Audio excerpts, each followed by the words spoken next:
شروع اللہ کا نام لے کر جو بڑا مہربان نہایت رحم والا ہے۔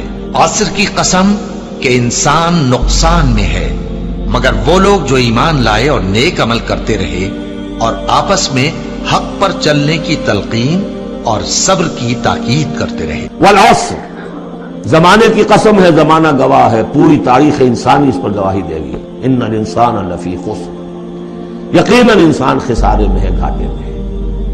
الا الذین آمنوا، سوائے ان کے جو چار شرطیں پوری کریں، ایک نہیں۔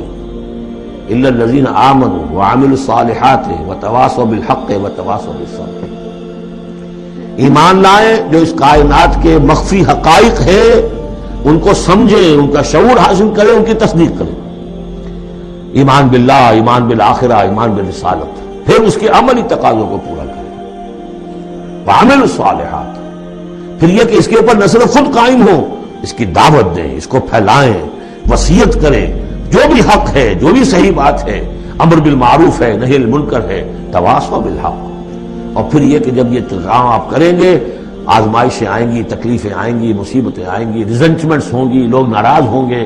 آپ کیوں سے کہہ رہے ہیں کہ یہ کام آپ نہ کریں، یہ غلط کام ہے؟ بچوں سے بھی کہہ کر دیکھیے کہ گلی میں مت کھیلو، تم کرکٹ کھیل رہے ہو، کسی گاڑی کا شیشہ توڑو گے تو پھر اپنی عزت بچا کر وہاں سے نکل کر گھر واپس پہنچنا مشکل ہو جائے گا۔ کوئی نہیں چاہتا کہ کوئی بات آپ بتائیں، تو پھر اب آپ کو صبر کی ضرورت ہوگی، آپ اس پر کام کرتے رہیں۔ جیسے کہ حضرت لقمان نے اپنے بیٹے کو نصیحت کی تھی، یا بنی اقم الصلاۃ وامر بالمعروف ونہی عن المنکر واصبر علی ما اصابک، پھر جو بھی تکلیف آئے اسے جھیلو۔ پھر یہ کہ آدمی جو ہے بزدل نہ ہو، تھردلا نہ ہو، کہ اس قدم سے واپس آ جائے، اس خوف سے کہ کہیں مجھے اس میں کوئی تکلیف نہ آ جائے۔ وَلَنَبْلُوَنَّكُمْ بِشَيْءٍ مِّنَ الْخَوْفِ وَالْجُوعِ وَنَقْصٍ مِّنَ الْأَمْوَالِ وَالْأَنفُسِ وَالثَّمَرَاتِ وَبَشِّرِ الصَّابِرِينَ، صبر کرنے والے۔ وَالْعَصْرِ إِنَّ الْإِنسَانَ لَفِي خُسْرٍ إِلَّا الَّذِينَ آمَنُوا وَعَمِلُوا الصَّالِحَاتِ وَتَوَاصَوْا بِالْحَقِّ وَتَوَاصَوْا بِالصَّبْرِ۔